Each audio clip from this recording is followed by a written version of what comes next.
विदेशी ने सिर हिलाया और विनम्रता से सुनने लगा, हालांकि वह समझा कुछ भी नहीं। I am sure you know when this horse was made. लाल चेहरे वाले व्यक्ति ने बोला और आकर्षण पूर्वक मुस्कुराया। मुनि बहुत शांत वातावरण के हिसाब से मुस्कुराया और विनती की, कृपा करके आप यहाँ से जाइए साहब, मैं कुछ नहीं जानता। मैं वादा करता हूँ कि हमें कोई गलत व्यक्ति दिखा तो उसको हम आपके लिए पकड़ के रखेंगे, और अगर भागा तो गर्दन तक गाड़ देंगे नारियल के गड्ढे में। पर हमारा गांव इन मामलों में हमेशा से साफ रहा है। हाँ, ये जरूर दूसरे गांव का काम हो सकता है। अब लाल चेहरे वाले आदमी ने प्रार्थना की, प्लीज प्लीज, मैं बहुत हल्के बोलूंगा, प्लीज मुझे समझने की कोशिश करो। Can't you understand even a simple word of English? इस कंट्री में सभी इंग्लिश जानते हैं। मुझे इस कंट्री में हर जगह इंग्लिश बोलने वाले लोग मिले, बस आप ही इंग्लिश नहीं बोलते। क्या आपको इंग्लिश भाषा के अगेंस्ट कोई धार्मिक डाउट है? मुनि ने कुछ अस्पष्ट आवाजें अपने गले से निकाली और अपना सिर हिलाया। दूसरे व्यक्ति ने प्रोत्साहित होकर आराम से समझाना शुरू किया। एक एक अक्षर बड़े ध्यान से बोलने लगा। तुमने देखा, पिछले अगस्त इतिहास की सबसे ज्यादा गर्मी पड़ी और मैं आस्तीनों वाली शर्ट पहने अपने ऑफिस एम्पायर स्टेट बिल्डिंग की 40वीं मंजिल पर काम कर रहा था।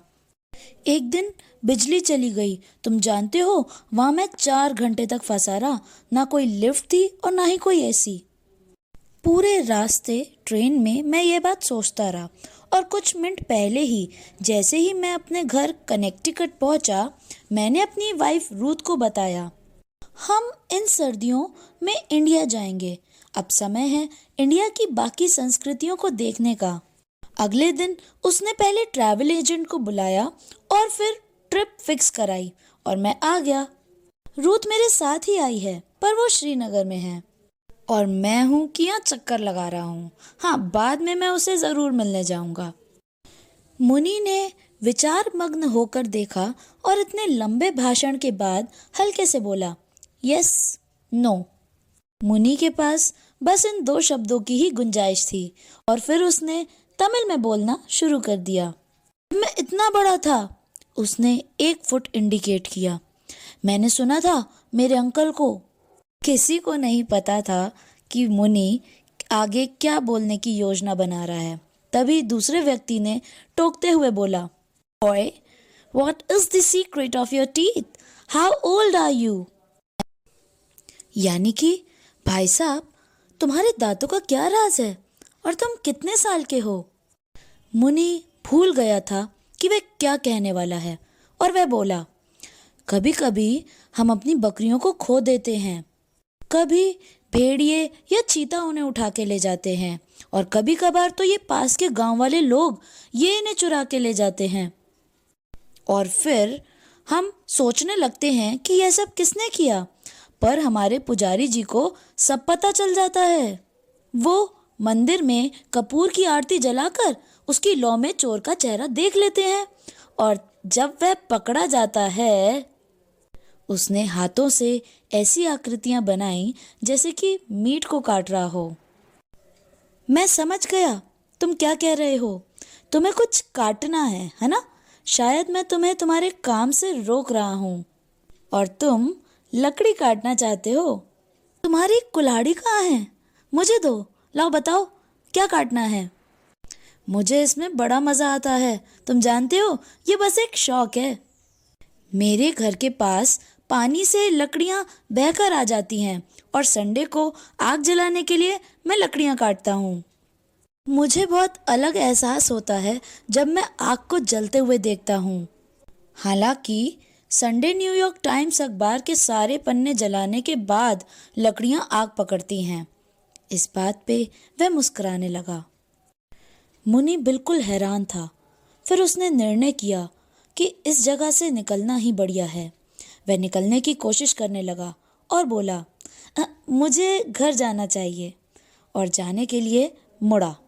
दूसरे व्यक्ति ने मुनि के कंधों पर हाथ रखकर उसे रोका और निराश होकर बोला, is there no one? Absolutely no one here to translate for मी।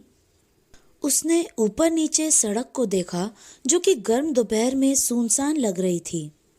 उस अनजान व्यक्ति ने मुनि की पीठ पर हाथ रखकर बोला, Isn't this statue yours? Why don't you sell it to me? बूढ़े आदमी को लगा कि इस घोड़े के बारे में बात हो रही है। एक सेकंड के लिए उसने सोचा और फिर अपनी भाषा में बोलने लगा। जब मैं छोटा बच्चा था तो मेरे दादाजी इस घोड़े और इस योद्धा की कहानी मुझे सुनाते थे, और जब मेरे दादाजी छोटे थे तो उनको उनके दादाजी ने सुनाई थी और उनको उनके दादाजी ने। दूसरे आदमी ने मुनि को टोकते हुए बोला, मैं नहीं चाहता कि मैं यहाँ बिना किसी वजह रुकूं। मैं तुम्हें इसके लिए अच्छी रकम दूंगा। घोड़े की तरफ इशारा करते हुए उसने बोला। बिना किसी शक के कि ये घोड़ा मुनि का है, उसने अपनी बात खत्म की।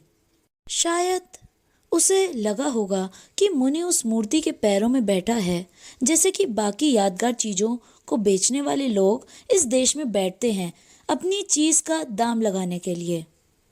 मुनि ने उस आदमी की आंखों और उंगलियों के इशारे से अनुमान लगाया और थोड़ा बहुत समझा कि माजरा क्या है। यह जानकर कि लाश के बारे में बातचीत कुछ समय के लिए खत्म हो गई है, उसे बहुत आराम मिला और जोश में आकर वह बोला, मैं इतना सा था जब मेरे दादाजी ने मुझे बताया था इस घोड़े और इस योद्धा के बारे में। और पता है, मेरे दादाजी जब इतने से थे तो उनको उनके दादाजी ने बताया।